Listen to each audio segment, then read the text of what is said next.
Donc, Aki Wulukianganzi, président du comité d'initiative élargie de Kimpwanza.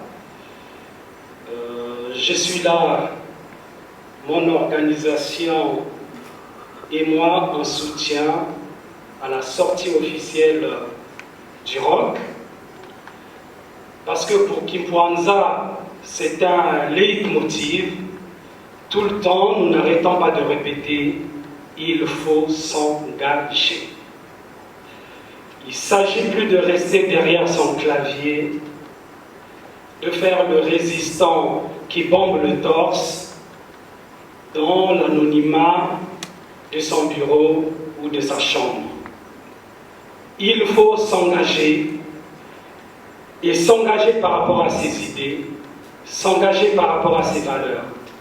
Si vous pensez qu'aucune structure sur la place de Paris ou au Congo-Brazzaville ne remporte votre adhésion, créez la vôtre. Créez la vôtre et engagez-vous. C'est tout ce que nous demandons. Et nous avons été agréablement surpris depuis que nous sommes sur la place de Paris. En tout cas, Kimpwanza est la plus vieille structure. Elle est née en juin 1990, de par l'engagement, de par la prise de conscience, un mot cher au ROC que nous partageons, de jeunes salariés, de jeunes étudiants, afin de revendiquer la démocratie et le multipartisme au Congo.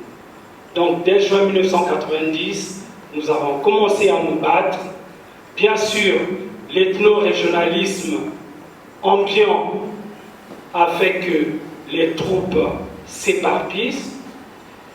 Nous avons traversé pendant longtemps des déserts incroyables, mais vous savez, lorsqu'on a les convictions chevillées au corps, quelles que soient les tempêtes, quels que soient les vents et les marées, on demeure toujours debout.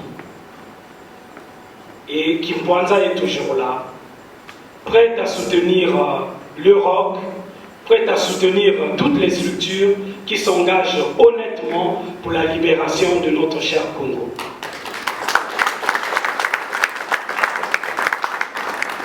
Kiwulu ne serait pas Kiwulu s'il n'y avait pas un pointe de polémique.